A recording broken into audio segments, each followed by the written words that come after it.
What's up, guys? This is DTwo from DTwoAOV.com here, bringing you the latest Taiwan patch. And as you all know, every patch that hits Taiwan eventually makes its way to other servers. So let's get right onto it. This one hit Taiwan on March 20th. Today is March 23rd. Yes, this article did take me 3 days to write. If you're wondering why, it's because there was a lot of translating, there's a lot of testing, a lot of mathing, a lot of writing. Speaking of testing, there's quite a few things I learned about the game that didn't have anything to do with the patch. For instance, did you know that Alice's friendship ability, even though it says 30% in the game, it actually is 50% movement speed bonus, and it gains to 30% halfway through. These things you learn. And if you're wondering why I know that about Alice, even though she's not even in the patch, she's not even balance updated, it's because, well, I took a look at Ring of the Fiend. It said it gave 50% movement speed. And then I remembered, wait a second, Alice can get to the maximum movement speed of 800, but she starts at 350 base movement speed, plus boots that's 410. And then if you add 80% from Ring of the Fiend, and from her friendship, how is it possible that she gets to 800 movement speed? And then I went to go and check her, and it turns out that, yeah, her ability is a little bit off. These things you learn. Anyway. So, there was a bit of sidetracking, there's a bit of getting off track as I wrote this, but that's okay. We're going to get right on through it. So, let's get started from the beginning with the game system improvements.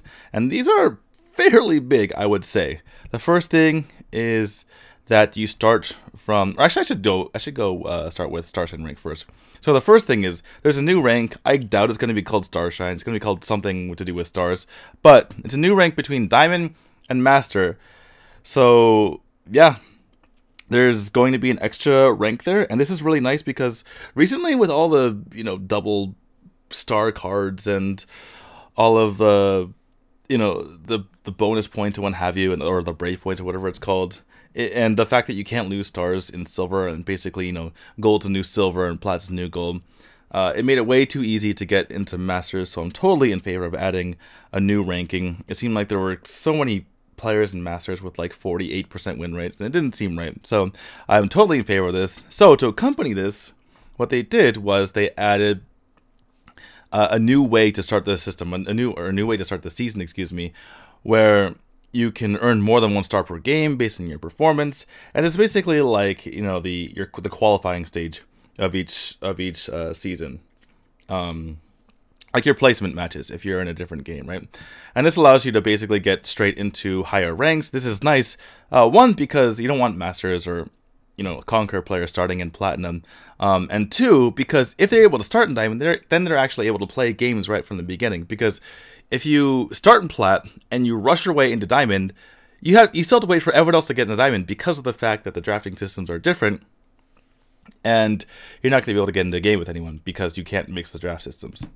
So that's really nice that they're able to do that. And I think that'll be really nice for people going forward, especially because there'll be less queue times, people can actually play throughout the season, and there's not going to be that weird lull after the first week or so when people are waiting for the rest of the player best to get into Diamond if you're a higher ranking player. Just give me a moment here.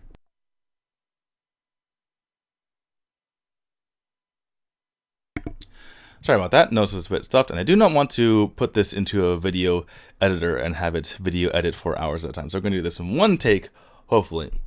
Alright, so let's get on to the other changes. You get more rewards, you can see more details on your most used heroes. I'm not exactly what those details are, I didn't bother to check it, but that's nice to have more information. More quick chat messages. It went from 8 to 16, so you can use more quick chat. It's a lot of scrolling at that point, but I mean, I guess this makes it easier. You can mute people's pings, which is nice because you all know about that player who, even though you mute them, they will ping like crazy, and it's the most frustrating thing in the world when it says save Valheim, and you just want them to shut up. So this is nice. The ping will still appear on the minimap, but it will not have the sound. All right, next is improvement to the reporting system. I don't know how well this is going to go, but apparently they're going to be a little bit more harsh when you report people. And they'll receive low rewards and all that kind of stuff. This particular thing, credit scores, brave points, golden experience have a deeper impact on each other. No idea what that means. And it wasn't the translation error. Like literally the Taiwanese patch notes writers are just really lazy, and they're like, they're just BSing it. They're like, they have a deeper impact on each other. Anyway, moving on. User settings saved to server, so you don't have to reset them every time you change your phone. That's fine. I don't really know what this meant. It's just kind of like the list. I'm not really sure how the master ranking list works anyway. Flexible commands for AFK teammates. This is actually pretty nice, because sometimes you don't know whether to leave in base or have them follow you, and sometimes they follow you and they just die, and then you feel sad about it, and then yeah, depending on the situation, you'd rather have them in the base or follow you, and you can change that whenever you want. You can change it back and forth, so that's cool. The dress up function, I tried to find this in the Taiwanese version of the game, but I could not find it, so I don't know what this is all about. And finally, you can convert your hero and skin tokens to general tokens. Not really sure if that's going to be available on the Tencent service, because the Taiwan system is different from other systems, so this one might not be coming to you. Alright, so with that done, let's get to the next section. Let's talk about the battlefield changes. So this is weird, because all of the changes that they made to the battlefield so far, I've always been in favor of, because they made the game faster, they made it like more fast-paced. All the things they did made sense as far as putting more objectives in the field, making them more contested, all that kind of stuff. Whereas this one, I'm a bit more mixed on, right? So first, they gave a buff to the Abyssal Dragon. So when you kill it, you basically get this buff where if you attack or use an ability on a hero, you kind of get like a Barris Agony type of burn, where it deals magic damage for 3 seconds and it burns every second. The weird thing was, these numbers were completely off. To be fair, I tested it in training, so maybe there's some bug with the training. I didn't want to get into a game and just mess around and like specifically just chase people around trying to like see how much magic damage it would deal to them.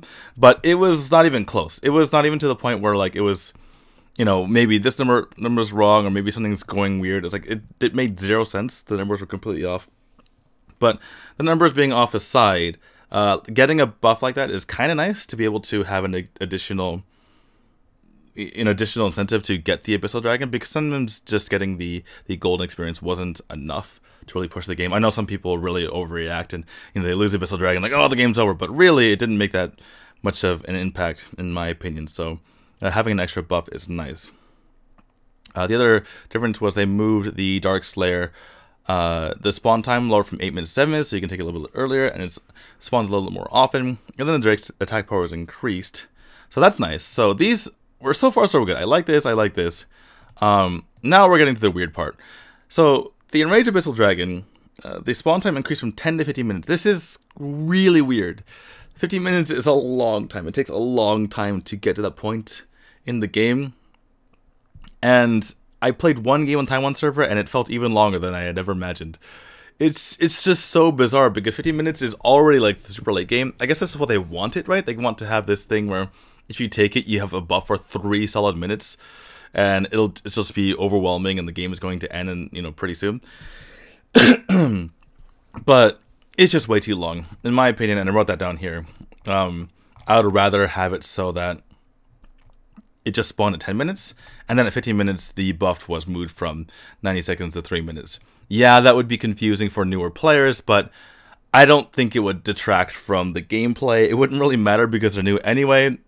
It wouldn't. I mean, they don't notice a lot of things anyway, so I don't think it really matters. And for veteran players, they could figure it out.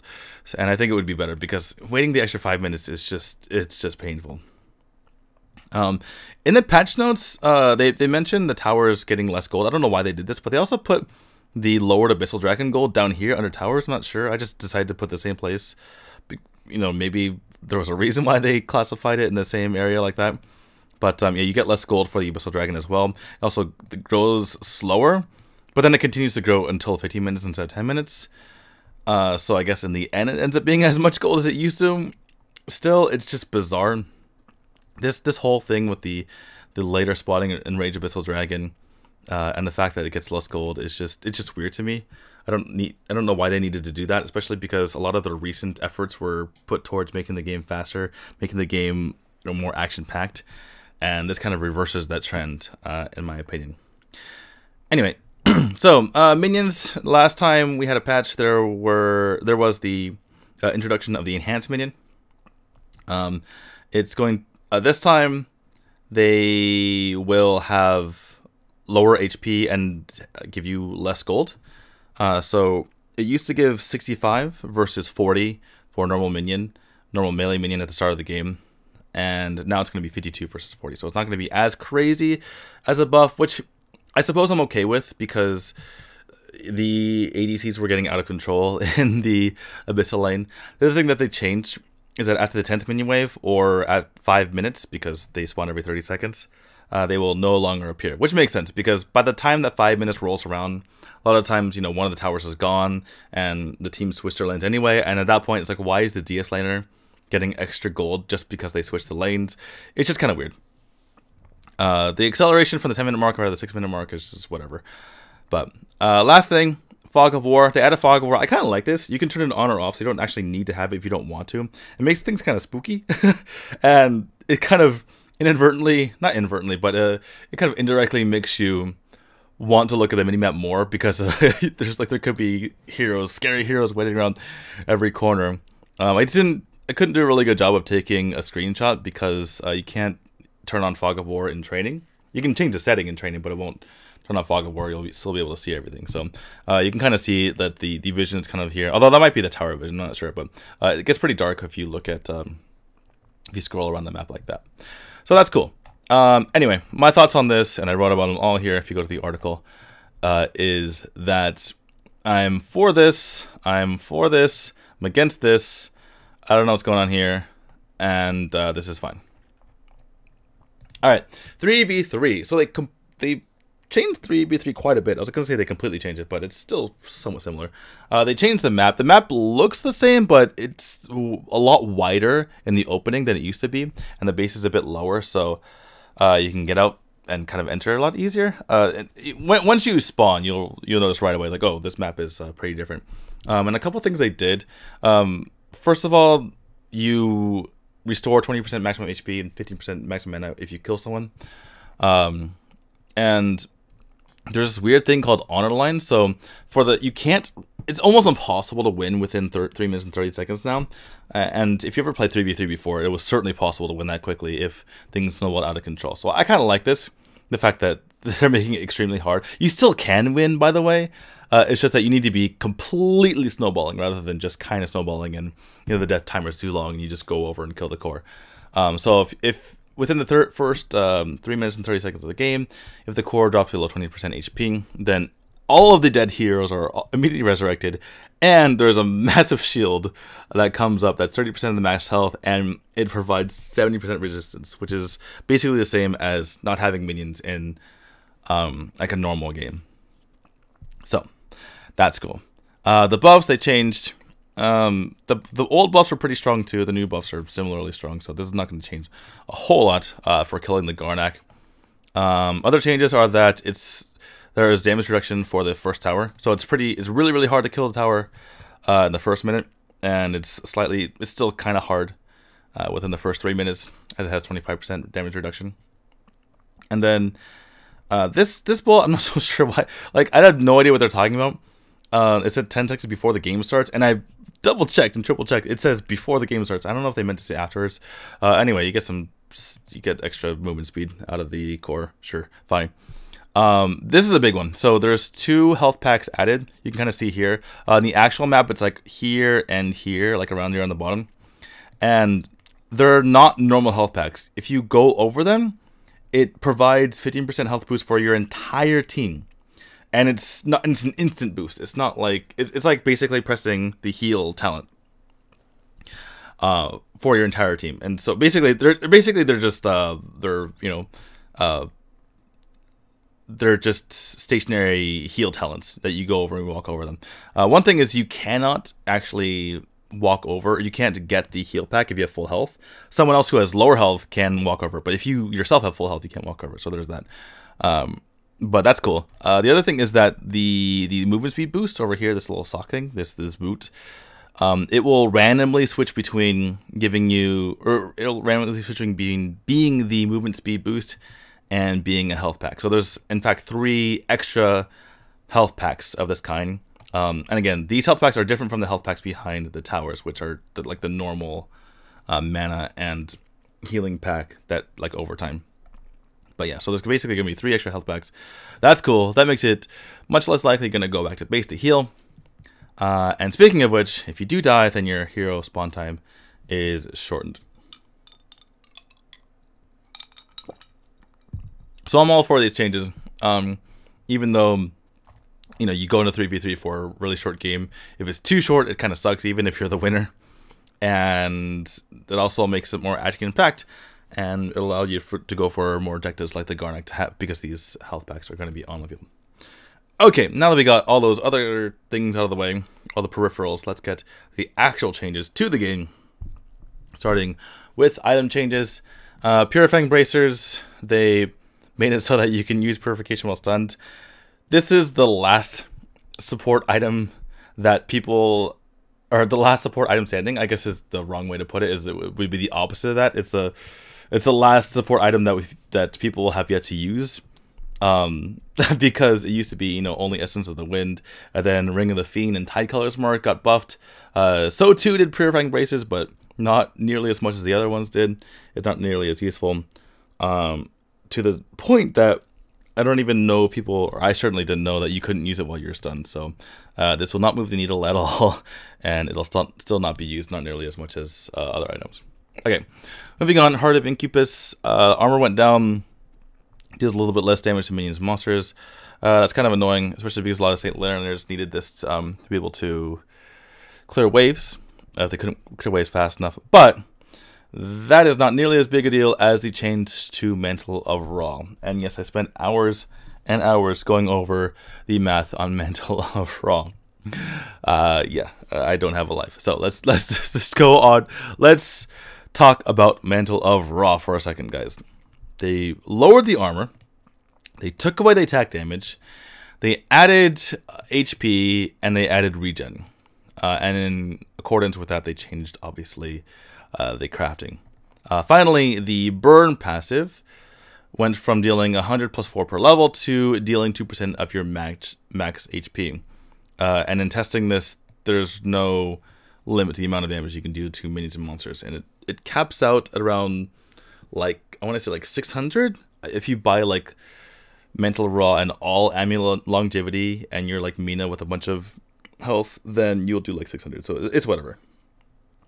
Anyway, so talking about the math, comparing this burn, this 100 plus whatever, to 2%, in the early stages of the game, it's right when you get the Mantle Raw, which is around level 7 to 8, it does 120 to 132 damage in the old version, but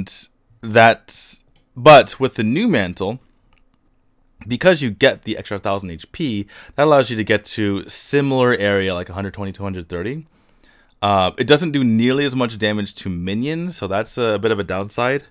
But the upside is that you can get pretty high as far as the maximum is concerned. When you get to, you know, like 10,000 HP, it gets 200 damage. And if you really are on an HP stacker, even someone like Malik, Malik is one of the heroes. I'm going to get this in a second, but Malik is one of the heroes who actually benefit from the old and the new Mantle of Ra, because if you didn't know that Malik does benefit from having extra HP because of how his cleave works and how his plunder works. So he's one of those heroes who's going to continue to buy it. But heroes like Tara, for instance, Tara loved Mantle of Ra, even though, again, she likes to have extra HP, because in this particular case, she wants to be able to burn people as much as possible. So she's going to be one who continues to benefit from that. And if they get high enough on HP, they can get to 280 aura damage, which is absolutely massive. Okay, now let's get to the other math part. So I wrote this article called about the concept of effective HP a while back, and it basically compared armor to HP. I guess the same concepts can be applied from magic defense to HP as well, but usually you don't talk about it in those terms, because the majority of damage is coming from armor, or from physical damage. So what you can do is you can you can talk about armor in terms of effective HP so that you can compare it to the value of HP. Now, what I did incorrectly, and if you go to that article is on samuraigamers.com back when I worked for them, I made a mistake in the 4th section of that article. If you go read the article, everything up to the 4th section is perfect, it's good. It's good information. But in the 4th section, I made a mistake because I compared the effective HP of armor, but I didn't compare it to the effective HP of the HP itself. Because, like I mentioned in the previous section, in that article, the HP is also dependent on how much armor you have. So I kind of made a mistake in that regard, but all that aside, obviously it's a bit of a confusing topic. I might write a revised article in the future, and if I do so, I'll probably post it to my YouTube channel as well. But that's at least like a month down the line, if not more, because I've still have that Darcy article and video, and that Hayate article and video to do. So that's definitely a month or so down the line. Could be 2 to 3 months down the line, but look out for that. Anyway, I'm getting sidetracked a lot. The point is that I was able to compare the old Mantle of Ra versus the new Mantle of Ra by using the stats of both, obviously. So, on the old Mantle of Ra, at these levels of HP, this is the amount of effective HP that the 330 armor from the old Mantle provided. So if you have 5,000 HP, then the 330 armor provided you with effectively 2,750 extra HP because of the, how much more difficult it was to kill you. Obviously, this is with regard to defending its physical damage. Now, with the new Mantle of Ra, if you're around 5,000 HP and you have 200 armor, then you get 3,000 effective HP with a combination of the 1,000 HP and the 200 armor that you get from the new Mantle of Ra. And if you go up like this side, for instance, then it provides less effective HP if you only have 200 armor. And obviously, if you go more armor, though, then it's going to provide you more effective HP than the Mantle of Ra. But in general, if you just get 200 armor for every 2,000 HP, then you're going to have basically the same effectiveness as far as effective HP is concerned. The point is, it's pretty similar because you're trying to go down this diagonal right here. And if you get even a reasonable amount of armor, then even just like a normal amount of armor, then it'll provide just as much value as the old Mantle of Ra as far as defending against physical damage. Okay, that was very difficult to get through. Anyway, the point is, and I finally get to my point in this last paragraph, very typical of me to write paragraphs after paragraph after paragraph, and finally get to the point at the end here. This is neither a buff nor a nerf. It's a rework of the item, and that means that it's going to be much worse on some heroes and much better on others. Your typical bruiser fighter heroes are going to not have as much use for it because they would really prefer to have the extra attack. But heroes like Roxy and Aurum in particular are going to absolutely love the new Mantle of Ra because it provides them both the burn that they want and the extra HP that they want in order to not only take advantage of their kits, but to take advantage of the burn the Mantle of Ra does. I think that Roxy and Aurum, and even some supports, but those two in particular, especially because they didn't need the extra attack damage at all, they're going to benefit massively from the new Mantle of Ra. And if you're able to play, for instance, like side lane Roxy and pick Barris Agony, Leviathan, and Mantle of Ra, it's going to do ridiculous amounts of damage with the quadruple burn, and that will be probably the go-to strategy for her going forward, and Roxy might be an absolute terror. Okay, done with Mantle of Ra. Let's get to the other burny item, Leviathan. So Leviathan, the 750 maximum HP was removed, but the armor went from 100 to 300, which is good, which you'll see in a second, because like we mentioned earlier, because of the concept of effective HP, you want to have a good mix of armor and HP. You don't want to have it be too lopsided in one way or the other. And the old Leviathan had way too much HP. I mean, obviously you can't have too much HP, but as far as like being balanced, it had not enough armor in the slightest. So a lot of people, for instance, would buy Leviathan. It was like, oh, that gives you armor. And then they'd go for guys. And it's like, wait a second, you still don't have enough armor. You're going to need a little bit more there, Chief. So let's take a look at the opposite situation, where the old provided this much. It provided 100 armor, 750 HP. And along these lines, you know, a normal progression where you're getting about 200 armor and 2,000 HP in concert with each other. You know, you go this line, 1,800, 2,400, 3,000, 3,500. That loses to the new Leviathan, which gives you 5,500 effective HP by the time you get to 11,000 armor, and it's, or excuse me, 11,000 HP. And it's pretty easy to get this number because, again, you still get the stacks from Null Cleaver / Leviathan, right? You still get to get 30 stacks of, I think it's 60 HP. So it's a lot. You get, I think that, yeah, you get 1,800. Is that right? Anyway, you get a lot of HP from the other aspect of Leviathan. And that means that this is very, very well balanced, and you're likely to reap the benefits of, you know, getting all of this effective HP out of it. Also, if you take a look at how much value you're getting out of building it up to Leviathan, you're never going to want to stick on Null Cleaver ever again. It's just so much value for the amount that you're paying in gold. Even before you get to the burning passive. Excuse me, you already getting more than your money's worth for the stats. Okay, Spirit Longinus, excuse me, that's, if you didn't know, the correct pronunciation is Longinus. Sure, I've never liked this item ever since I nerfed it a while ago. For the same reasons as I mentioned before. The armor was always much better than the HP it provides. So, yeah.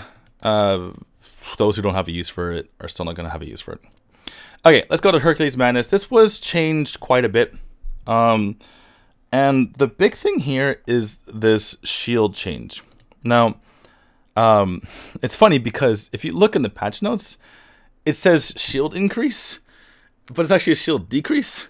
There was no actual description or descriptor for how much of a shield you were getting, but if you eyeball it, it was about 1/3 of the max HP. Now this new amount comes up to 2,000, which is obviously not even close to 1/3 of the max HP of a tank or even a warrior. Obviously, you're gonna get this if you were likely to get this if you were a warrior. So you're losing 1,500 HP of shields, which is quite a bit. Obviously, the changes are you get more attack, and you get more armor in exchange for losing magic defense, and then you get extra lifesteal. So what this looks like is this item is much more appealing for marksmen because they really love lifesteal. Which is weird because marksmen, they already have Desticle. They're one of the only ones who really have a use for Desticle. I mean, I guess you can use it for like assassins and stuff like that. But anyway, Hercules Madness is going to be a lot more appealing for marksmen. I don't know if they have room in their builds for it because a lot of marksmen don't really have the room for it. But it's definitely much more appealing. It's much more geared towards marksmen these days. Obviously, you can pick it as an assassin or warrior, but you're going to get a lot less shields, like I mentioned. As a marksman, the shields are about the same because your max HP is going to be around 6,000. So the 2,000 number is going to be pretty similar. And you are going to get your shield a lot more often because it's 60 seconds rather than 90 seconds. So, again, you can still get this as an assassin or as a warrior, but it's definitely an item that marksmen are going to be a lot more happy to have from now on. Okay, moving on.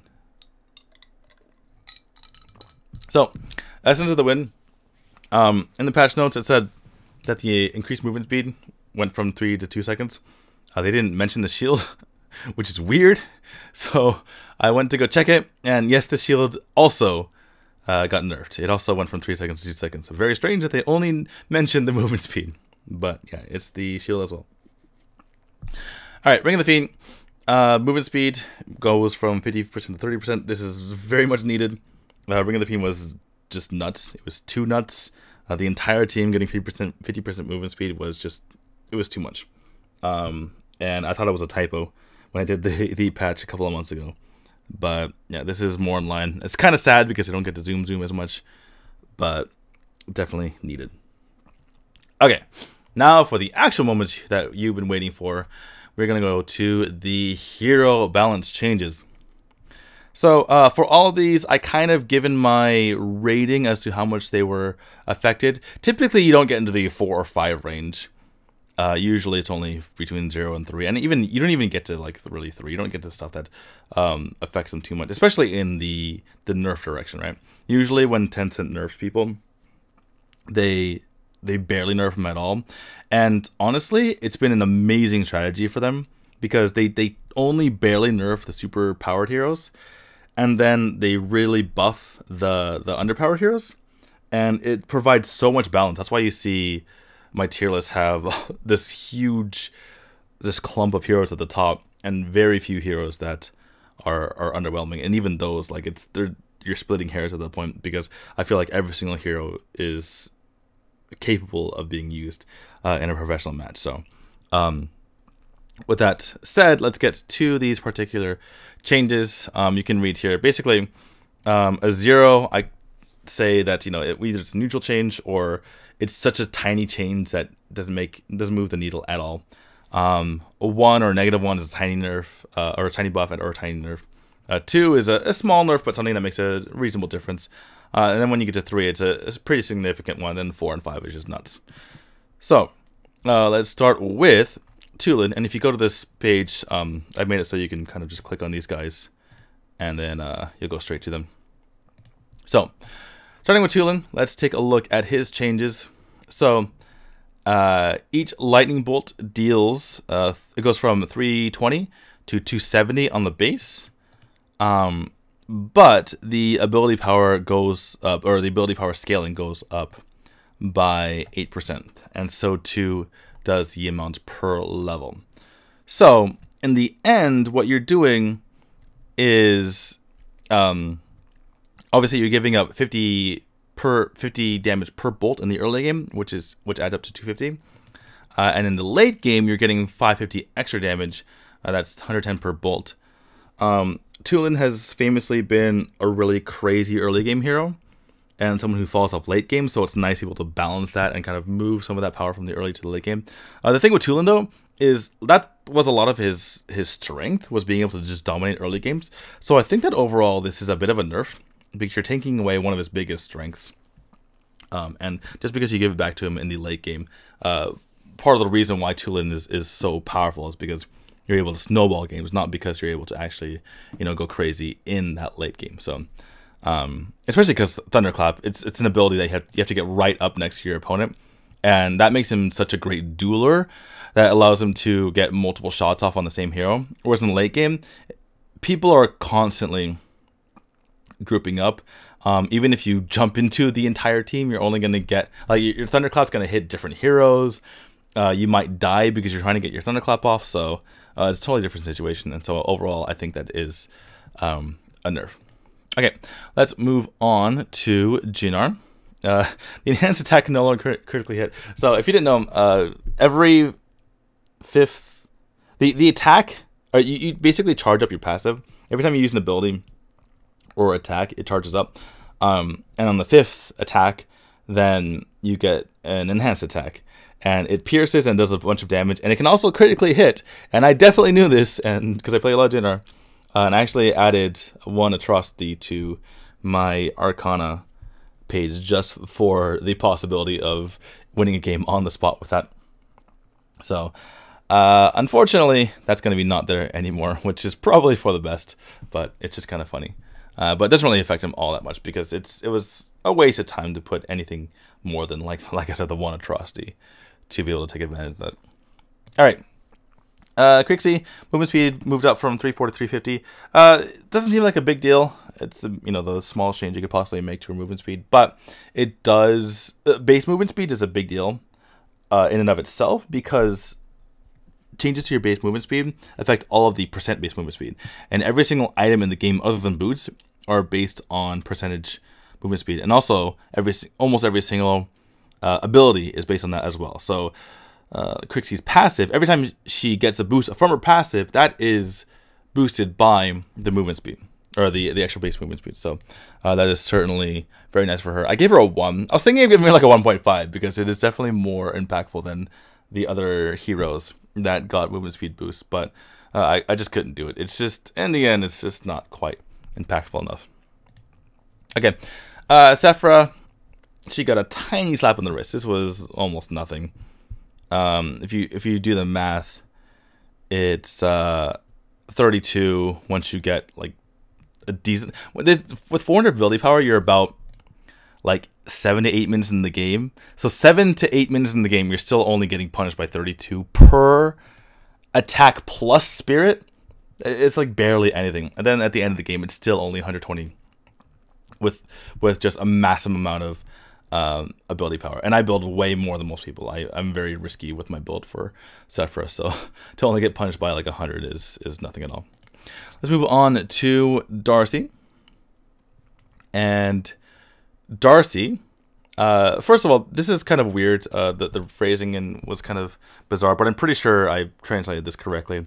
When he gains a certain amount of an energy from attacking or using abilities, and I tested this in the Taiwanese version, and it is definitely the case that it takes more attacks to reach full energy. And that went from 13 to 15 and for normal attacks, and 7 to 8 for empowered attacks. You also get energy just from kind of being in combat too. So that's the thing. But yeah, that doesn't make all that much difference. The biggest difference is in dimensional walk. And I've never seen, I gotta tell you, I have never seen someone nerfed this much as far as damage is concerned. I've seen someone's, the kit itself, like the mechanics of the ability nerfed, but I've never, or like a significant amount, I should say, but I've never seen the scaling from an ability be nerfed by 30%. That is absolutely massive. And usually it's about 10%, but I suppose they didn't want Darcy's randomly walking up to people and just auto-attacking them, and then they get chunked for their entire life. And I certainly had quite a bit of fun with playing Darcy and just going all in on the dimensional walk build and nearly one-shotting marksmen and mages from full health. It's just absolutely nuts, and it's funny, but it's also just overpowered. So I'm on board for their nerfing of this. The cooldown nerf is also kind of, it's pretty impactful, especially in the early game when you're waiting for those auto attacks to go off. The dimensional cube difference is negligible. It's definitely a big deal in the early game.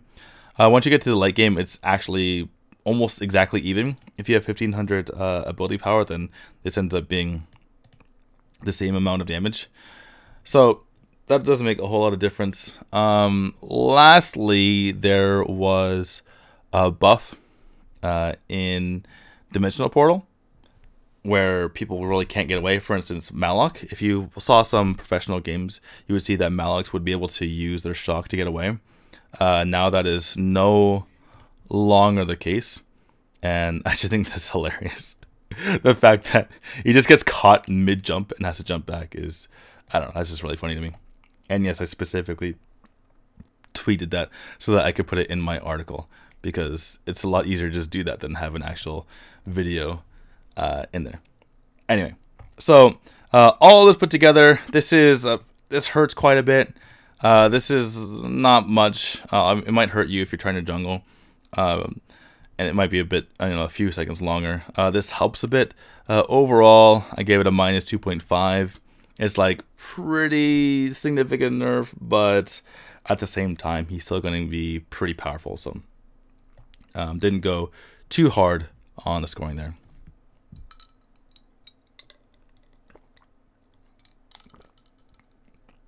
By the way, I just gotta say, it's 2:50 a.m. But I really want to get this done. I don't want to procrastinate this anymore. We're getting this done. No getting on the 4th day for this article / video. Okay, moving on to Yorn. I don't know why they nerfed him. It doesn't make any sense to me. I know it's a tiny nerf. It doesn't really matter. But I don't know. I just don't know why. Also, they never upped mana cost. Every single mana change in the past like 5, 6, 7 patches has been a mana reduction because they want to make things. They want to make the quality of life better, not worse.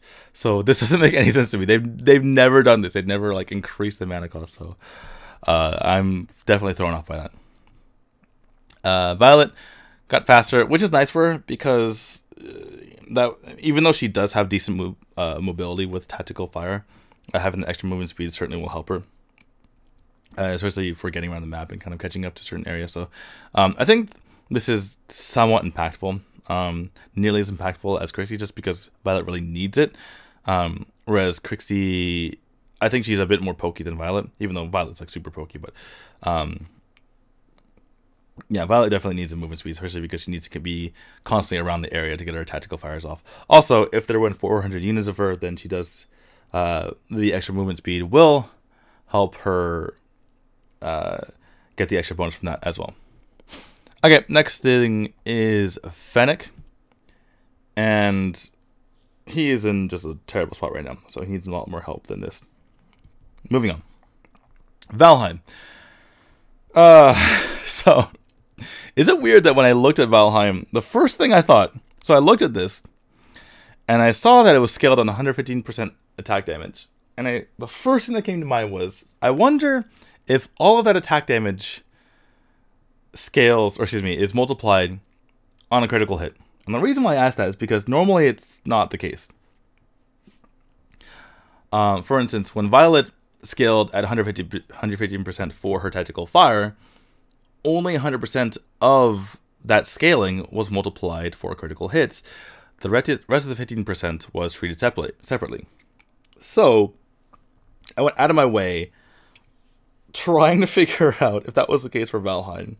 And I was pulling my hair out because it just wouldn't work. For instance, these other numbers, right? The blue glaive and the yellow glaive worked perfectly fine. But the red glaive just wouldn't work. And in the end, I didn't want to go with the exact number because if you didn't know, there's a little bit of RNG involved as far as the amount of damage is done. Like if you auto attack someone and you have like 100 attack damage, sometimes it'll 95, sometimes it'll 105.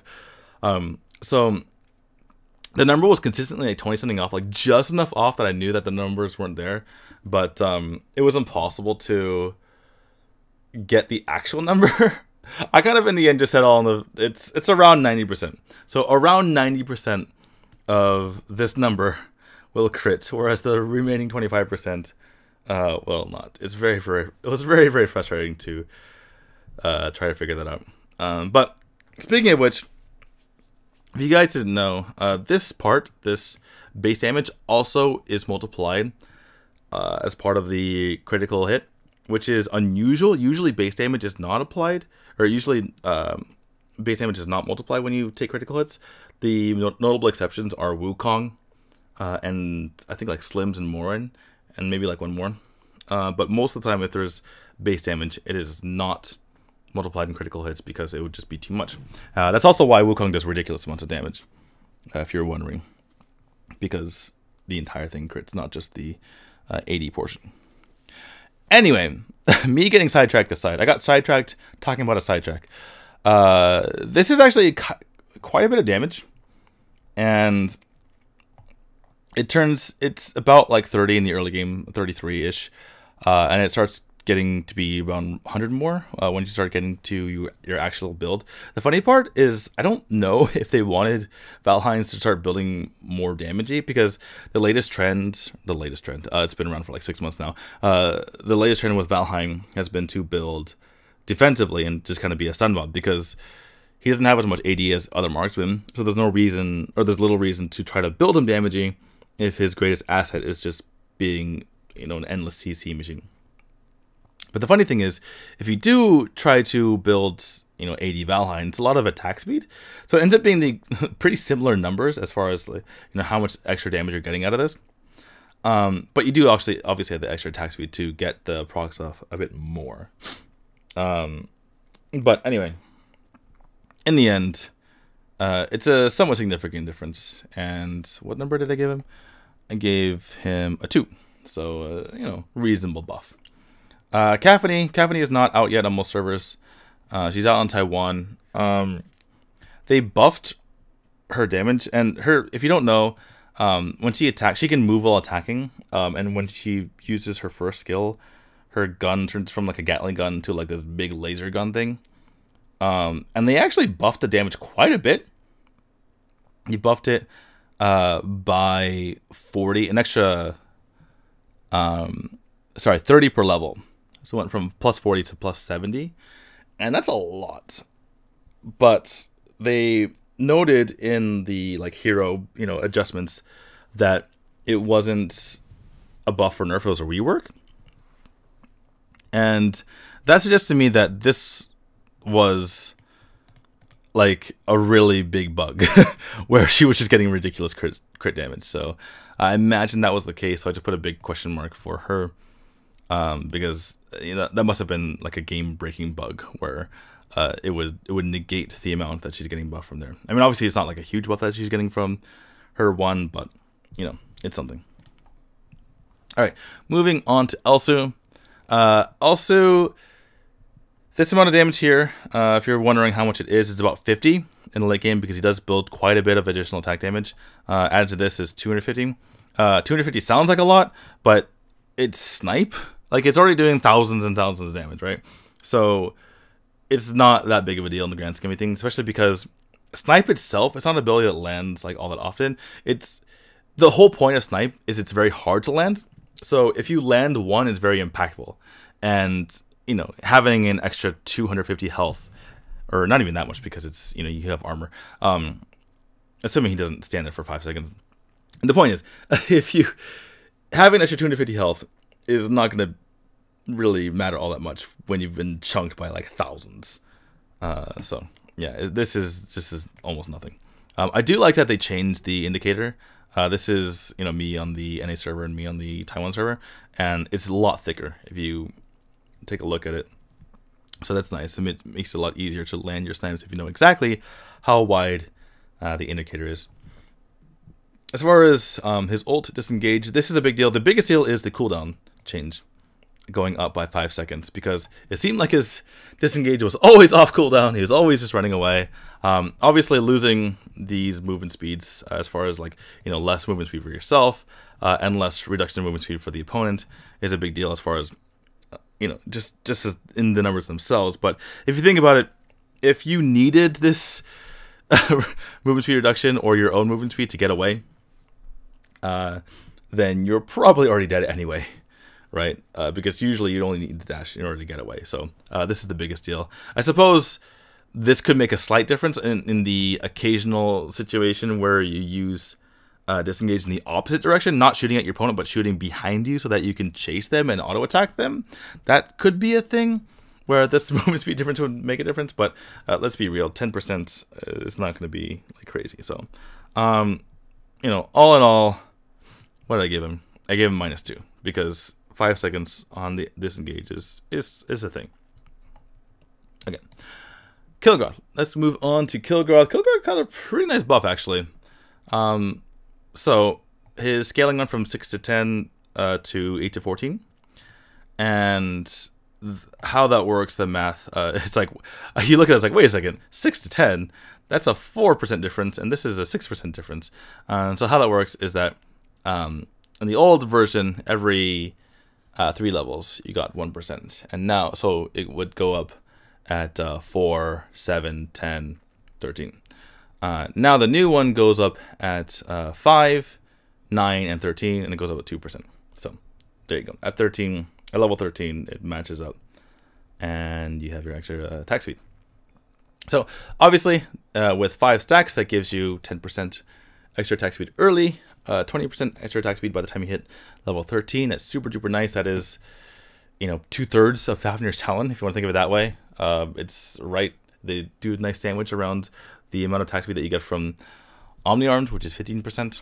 So, you know, it's a pretty nice chunk of attack speed, which will help you obviously in all parts of the game. And Rage Spear also is a very nice buff, going down to 10 seconds. This was a painfully long cooldown. It still is, but getting it down to 10 seconds, like having it up that much quicker is going to be a huge deal, because he really needed this for that healing. So, and combined with this, that means he's able to fight a lot more often, even without Gorelord. So that's going to be pretty huge for him. So I gave him, I believe, a 2.5 for that. Yeah, so it's a pretty nice buff here for Kil'Groth. All right, Lu Bu. This is very interesting because it didn't seem like that big of a difference at first, but I tested it to see what the difference was. Red Stallion, the animation or the speed of the first two like kind of charges are faster, and they said the casting rigidity is shortened. So I was like, what does that even mean, right? And then I went and tested it, and it felt absolutely fantastic. Oh my goodness. Like I just, you know, I start like getting an orgasm just watching this video, because look at the left side. I had so much trouble playing Lu Bu, and this is exactly the reason why. Every time you tried to flick, it would just stop and get stuck. And the new Lu Bu is the exact opposite. It's like they completely just oiled him up, greased him up, made him so much easier to use. It's like it's just night and day. Whereas the old Lu Bu was almost impossible. It was just so frustrating because it would just get stuck half the time. The new Lu Bu, it never got stuck. I can't remember a single time it got stuck, and it was almost like too easy to use. Like you would accidentally use the ability when you didn't want to sometimes. But that's obviously a good problem to have. So that in of itself is it's gonna feel so good, and it actually kind of makes me want to play Lu Bu. Whereas I always used to dread, you know, with a game in which I kind of felt like playing Lu Bu. Like I've wanted to play him, you know, because he's a cool hero, but I would dread it at the same time. So it just feels so much better now. Obviously, the other change is to Conquer. It says using the ability will release all control effects. This is really stupid because I tested it, and you physically can't press the button. The button is grayed out and X'd out when you're stunned. So I don't know what the point of that is. Like, okay, you get to get rid of stun, so this is a big fat nothing for this. But you do recover 10% of lost HP. So if you get low, you can kind of bait your opponent into thinking they have you, and then you recover, you know, quite a bit of HP, you know, up to like 1,000 if you're super low. And then you use your Conquer and you heal right back up, and things are good. So yeah, all of these buffs together actually gave him the highest score. I gave him a 3 just because it felt so good. I gotta say, it felt so good when I used his, what's it called again? Red Stallion, yeah. When I used Red Stallion, it felt so good, guys. I couldn't not give him the highest score. All right, Florentino. So Florentino, if you look at the patch notes, it says he went from 4 plus 1%, or 4 plus 1% additional attack damage to 3 plus 1. But that was wrong as far as the old numbers were concerned. And I went through and checked like all the old Chinese patches, all the old Taiwanese patches, and they didn't have any like, you know, stealth patches in between. So I'm pretty sure that the patch writers are just lazy. So the actual number was 1.4%, and that went down to 1%. And that's a big deal because obviously every single 1% of max HP true damage matters. And one thing I found out, and I don't know how many people know this. I might be the only one. I did not know this, guys. If you look at the ability description of, it might be Lunge, I'm not sure. Or maybe it's Blossom, I don't know, one of the abilities. When you use, it says the attack after Lunge does 20% more damage. Now, I didn't know that meant any sort of damaging thingy, you know, ability, what have you. So if you do the combo properly, and in fact, I might make an entirely separate video for this because it's such a big deal. If you do the combo properly and lunge into triple threat, it does 20% more damage, and that is 20% more damage on a max HP, a max of your opponent's HP true damage thing. So it's so much more damage. It's just nuts, and I can't believe I didn't know that earlier. I was wondering why, my triple threat was doing different damage when I was just using it and versus when I was using it after lunge. Anyway, the point is, if you add all those things together, the fact that obviously the base goes from 4 to 3, the fact that the scaling goes from 1.4 to 1, the fact that all that is multiplied by 20% when you use your combo, when you're using this against tanks, you lose about 300 damage per strike. So, per triple strike, triple threat, sorry. Per triple threat. So, if you multiply that by 4, because your third strike obviously does 2 hits, then you're losing 1200 damage. Obviously, that's for a tank. You're doing, it's not as significant, but that's the amount you lose. That's not the amount you do. That's the amount that you lose. If you start building, Fenrir's Tooth, or you have a little bit more attack damage, if you start, covering those thresholds as far as making it to the next percent for the additional attack damage, then that number can start creeping towards 2000 total. So, obviously, it's a lot more than you would imagine. The thing is, I wanted to give him like a -3. It seems like, because I wanted to like kind of shove in people's faces who were like, oh, this is not going to do enough. That said, it's not going to change the early game where he's still going to completely demolish people. He still can outduel anyone. So that fact in mind, I couldn't give him any lower than a 2 as far as this nerf is concerned. Yeah, he's still going to be able to demolish people early game. Late game, he's not going to be as ridiculous, but the fact that he's going to still be impossible to deal with early game, and even the mid game, means that I couldn't give him any more than a -2 for this nerf. Okay, it's 3:10 a.m. and I'm starting to get delirious, but we're powering through. Okay, Richter. Guess movement speed in river, that's pretty cool. Especially because lately Richters have been building Hermes Select, so there's that. This is weird because 2 patches ago, or the patch before this, I should say, they had this was scaled at 50%, and then this number was higher, I believe. Yeah, this was 60 to 135. So if you look at that, then it was dropped by, just 20, which is not that big of a deal. But this drop is kind of a thing. So I don't know.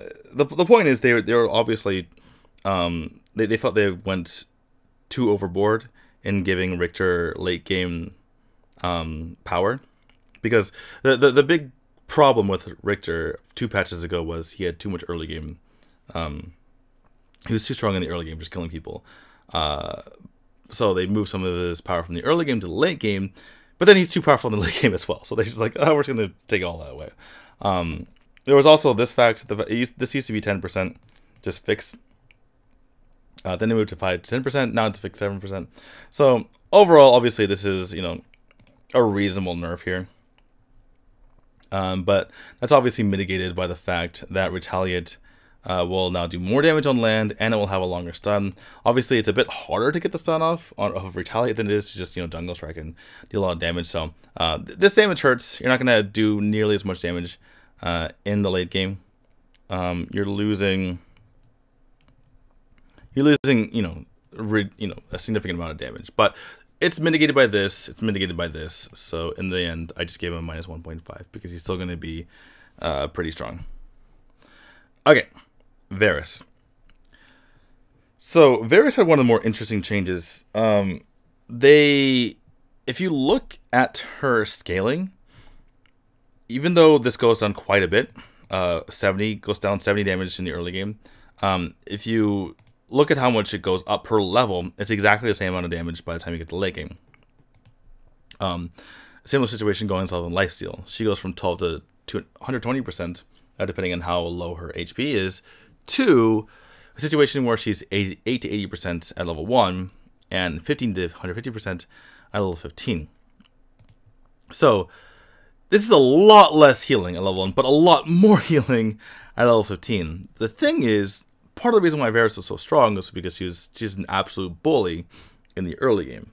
So taking away this power early is quite a big deal, and it makes her a lot just weaker overall, especially because it, obviously it makes it harder to get to the late game if she's going to be weaker early. So I think this is a good change to her. It doesn't completely kill her, but it also makes her a lot weaker, a lot more easy to deal with when she's in that early game.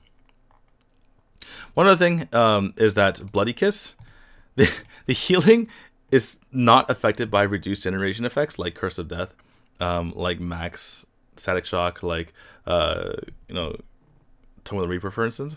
And this is still a thing in Tencent servers. So if you want to just abuse and just laugh in the faces of people who try to build the arena regeneration reduction, then I guess take advantage of it now before it comes to other servers. So Bloody Fangs, they fixed the indicator, which is nice. They also fixed the indicator of Venom, also nice. It was so hard to figure out if it was going to hit the opponent or not, so that's nice to have, nice to see. Serpent's Embrace, this is barely anything. It's not even worth talking about, really. It's what did they say it was? It was 30 extra damage early, 40 extra damage late on a very, very long cooldown. This is not your source of damage. Your source of damage is getting Bloody Kiss off. So this is just a means to an end rather than actually having it for damage.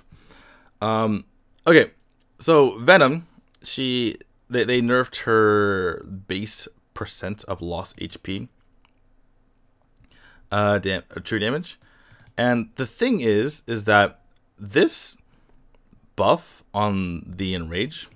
So when you use Venom and hit a hero, you get the Enrage buff, which increases your attack speed, increases your armor pierce. It also increases your attack damage. And all this is applied to Venom. Obviously, the attack speed and the pierce not going to matter because it's true damage. But the attack damage will matter because it's obviously in your scaling. So when this is taken off, then that means that this number goes down as well. So in fact, the base damage, just looking at the base damage itself, not even talking about whatever you've built or whatever is in whatever your attack damage is, this is going to be 12 plus 1 because it rounds down. So it actually went from 13, 18, 23% at 3 levels, and now it's 13, 16, and oh my god, my eyes are getting blurry. Okay, and 20%. So that is the actual reduction in the base damage, and obviously it changes if you reach certain thresholds. Like if you have 50 extra HP, then this will go up 1%, whereas this takes 80. So it's bigger than you would think just looking at these base numbers, and it is definitely necessary though, because she was just killing people for ridiculous amounts. If you take a look at my video, she was capable of killing, tanks from like 30% HP remaining, and squishies from like high 30s. So yeah, definitely a nerf that was necessary. All things considered, the fact that she has the indicators, which helps, all that kind of stuff, and the fact that she's like reasonable in the late game, I gave her -2. Perhaps I should have given her a little bit more of a nerf, because hurting her early game that much could be a big deal. Could have warranted a -3, but for now, giving her a -2. Okay, Arduin. He got extra damage in the late game. Cool, I guess. If you consider how much armor people have in the late game, and the fact that you're already doing quite a bit of damage, I don't think this is going to make all that much difference. It does help as far as his Bloodlust is concerned. Obviously, the amount of life steal you get is based on the amount of attack that you're dealing. So this will help him heal more if his passive is going off, but still, it's not going to be like too crazy. All right, next is Tara, and this is actually quite a big buff. going from 6% to 9% healing every time you use an ability. If you didn't know, she loses 8% of her remaining HP every time she uses an ability, but she gains 9% of her lost HP. Now, before that equilibrium, or the point at which she was, healing and losing HP was the same, was around 43%. So if you want to stay around that level in order to kind of optimize your play with her, now that's 53%. And not only is it easier to like stay higher in health and not worry about using your abilities, but also you can get extremely low, deal ridiculous amounts of damage, and live the tell the tale because you have the extra healing. And if you want to watch someone absolutely dominate his games, then take a look at this link here, where Nick gave a very nice guide, but he also posted some videos of him just crushing people. So if you want to watch that, if you want to watch him just take out, like Varus, Irie, what have you, then watch that. And it'll definitely change your mind of Tara. It certainly has changed my mind, and I'm almost certainly raising her in the next tier list that I have, but this will certainly help as well. Other thing is that Colossal Smash will slow from 60% from level 1, which is really, really good. I mean, by the time you level that, they're not going to have... I mean, you'll have 60% move or slow before they even have just tier 1 boots. So that's going to be quite the boon for her. Alright, next moving on to Quillen. Oh, I need to take a look at Tara's score. I gave her a 2.5. I gave Arduin 1.5 just to be nice. I gave Tara 2.5. Let's move on to Quillen.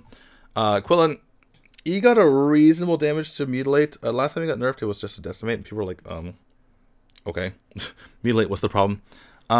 It's not that much damage. It's, if you add both of these strikes together, it's 225 damage in the late game, which, again, it's like, well, if you're in the late game, you're already doing ridiculous damage, so how much is that going to help? But he lives on such a knife's edge that even if you don't kill them by 1 HP and you die, that could be the difference between acing their entire team and, the exact opposite. So it's tough to nerf Quillen, because if you nerf him even slightly too much, he's a completely useless hero.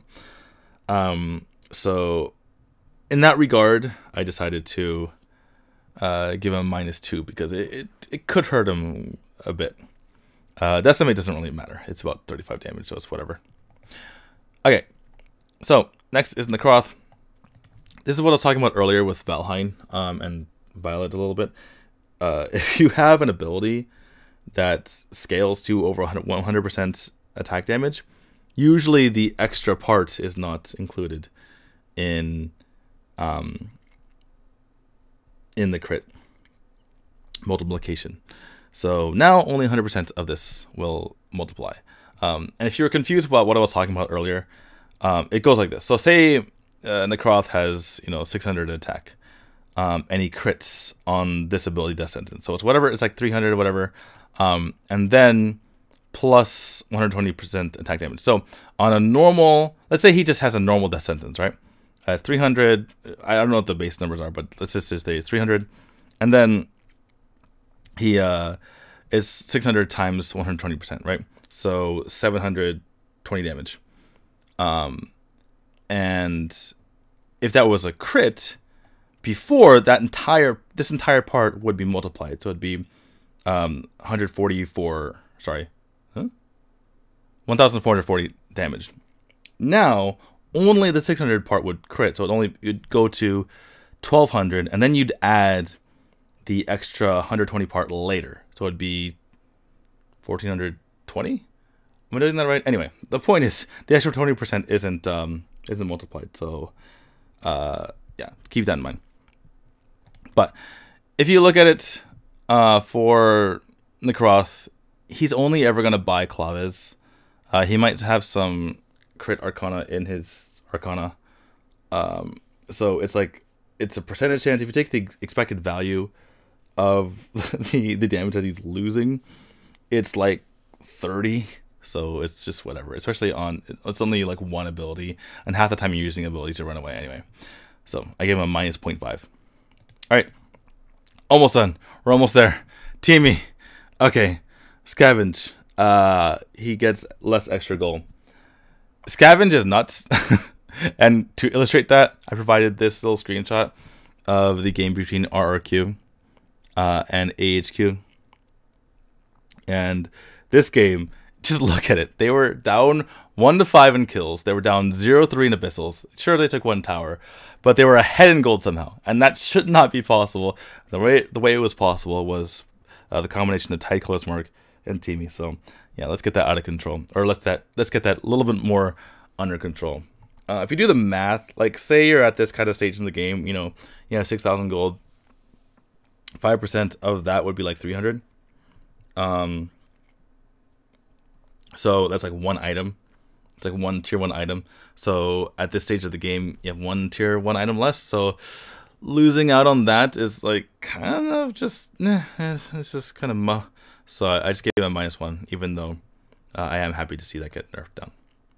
All right, last Malak. I'm not sure how much, it said occasionally. I'm not sure how often this bugged out. If that happened often, then maybe I'd give him, a bit more of a buff score. But the fact that it said occasionally, I'm guessing it just wasn't that big of a deal. So gave him a 0. All right, guys. It is, I can't even see the clock on my screen because my eyes are getting blurry because reasons. It is way past 3 a.m. and I'm very happy that you listened to all this. I'm not sure that I'm going to post this because I'm not sure how it's going to sound, but hopefully it's good, and I will see you guys next time, and hopefully you subscribe, and hopefully you go to DTwoAOV.com. Thank you guys for watching. Bye-bye.